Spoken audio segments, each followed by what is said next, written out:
Hello everyone, I hope you are doing well. This is chapter 7 proportional reasoning 1। Already ये chapter हमने start कर दिया है, part 1 में ऑलरेडी अपलोड कर चुकी हूँ। This is part 2 and page number जो हम इस वीडियो में अपना कंप्लीट करेंगे वो 166 टू 167 रहने वाला है। ठीक है, पार्ट 1 में मैं इसकी प्रीवियस की क्वेश्चंस अपलोड कर चुकी हूँ। ठीक है, सो फिगर इट आउट में जो रिमेनिंग क्वेश्चंस हमें इसमें मिलेंगे हम वो कंप्लीट करने वाले। अगर क्वेश्चन से रिलेटेड कुछ भी क्वेरीज है आपकी तो आप कमेंट सेक्शन में पूछ सकते हैं। ठीक है, तो चलिए स्टार्ट करते हैं। Question number 4. Look at the following rectangles. Which rectangles are similar to each other? You can verify this by measuring the width and height using a scale and comparing their ratios. हमें यहाँ कुछ rectangles given है, इनमें से हमें same height length width के बताने हैं। वैसे तो आपको फिगर देखते ही पता चल जाएगा।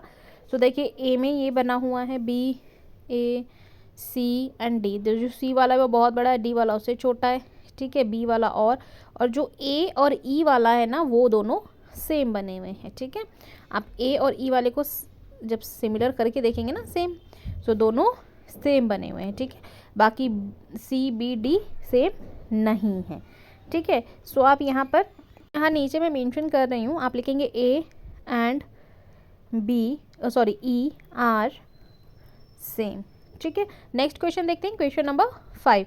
Look at the following rectangles. Can you draw a smaller rectangles and a bigger rectangle with the same width to height ratio in your notebook? Compare rectangles with your classmate drawing.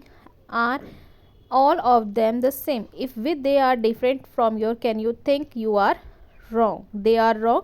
ठीक है, सो देखिए basically आपको अपने friend के साथ करना है। ठीक है, आपको एक रेक्टेंगल, ये रेक्टेंगल लेना है, इसको मेजरमेंट करना है।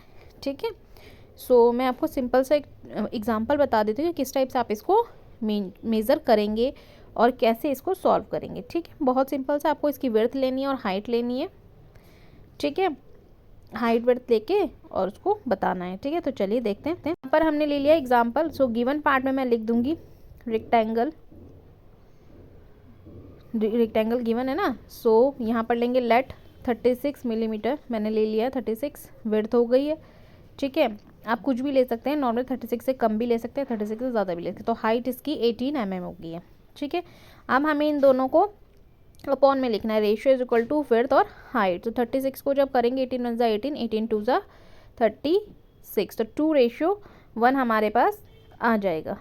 ठीक है, ऐसे ही बेसिकली आप अपना भी मेज़र कर सकते हैं अपने फ्रेंड के साथ। ठीक है, सो मैंने आपको एग्जाम्पल बता दिया है। नेक्स्ट देखते हैं question number 6. The following figure show on a small portion of the long bridge with the odd pattern made using colored bricks. Each wall continue this pattern through the wall. What is the ratio of gray bricks, colored bricks? They try to give the ratios of their simplest form. आपको इसकी simplest form बतानी है। कुछ ratios given है यहाँ पर bricks के, कुछ ग्रे कलर में है, कुछ रेड कलर में, ए वाले में, और बी वाले में ऐसे ग्रे में और ऑरेंज में कुछ है। ठीक है, सो जब आप इसे काउंट करेंगे 1 2 3 4 5 6 7 हो जाएंगी। ठीक है, आगे जब इसे काउंट करेंगे तो 1 2 3 4 5 6 7 8 9 हो जाएंगे। ऐसे ही और आगे चलेंगे तो 1 2 3 4 5 6 7 8 9 हो जाएंगी। सेम ऐसे ही आगे चलेंगे तो 1 2 3 4 5 6 7 8 हो जाएंगे। ठीक है, सो मतलब कुछ काउंटिंग में आपको गिवन है। ऐसे ही रेड वाली देखेंगे तो 3 2 5 एंड 6 हो गई। ऐसे ही आगे चलेंगे तो 3 2 5 एंड 6 हो गई। सेम यही 6 हो गई। राइट, तो हमें लिखना है कि ग्रे हमें कितना मिला है और रेड हमें कितना है। ठीक है, सो यहाँ मैं आंसर ए का लिख देती हूँ। तो आप लिखेंगे रेड इज इक्वल टू कितनी है, 3 2 1 है। ठीक है, रेशियो में बतानी है वैसे कि एक में 3 है, ऊपर 3 फिर 2 फिर 1 ऐसे करके है ना। एक ग्रे वाले का हम लिख देंगे। तो ग्रे में पहले कितनी है, 2 है।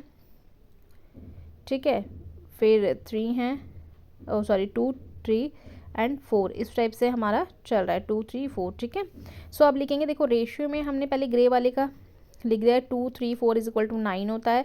ऐसे ही रेड वाले का लिखेंगे तो 3 + 2 + 1 इज इक्वल टू 6 हो जाता है।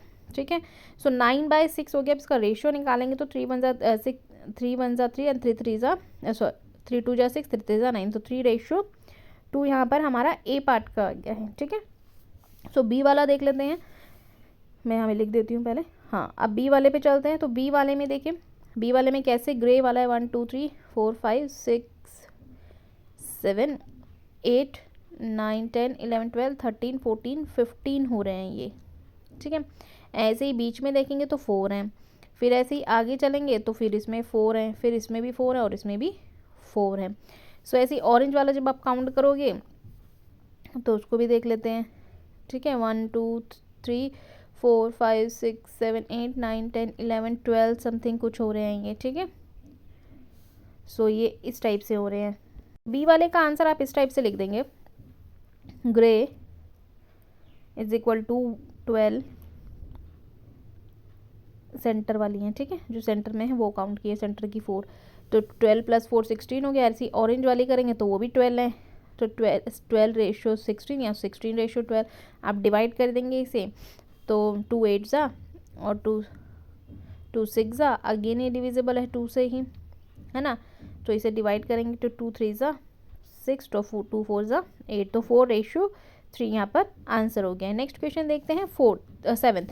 Late us draw the some humans figure measure your friend's body, the length of their heads, toes, arms and legs, write their ratio as the mention your below।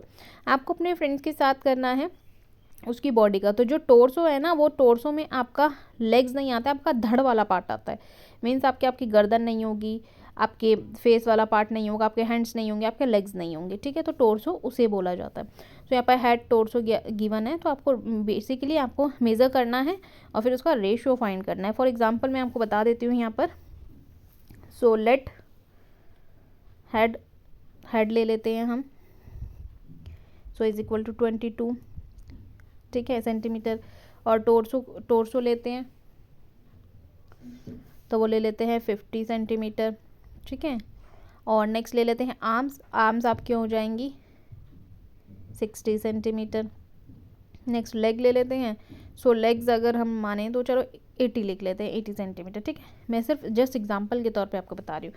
तो head हो गया 22:50, जो आप इसे divide 50 है, हाँ 22/50, तो आप इसे डिवाइड करेंगे तो आ जाएगा 2 1 ज़ा 2 25, 11:25 हो गया, ठीक है। ऐसे ही नेक्स्ट हम ले लेते हैं, हम यहाँ पर हम लिख लेते हैं अपना, सो 50:60, सो 50/60 हो गया, तो 0 से 0 कैंसिल हो गया, तो 5:6 हो गया ये।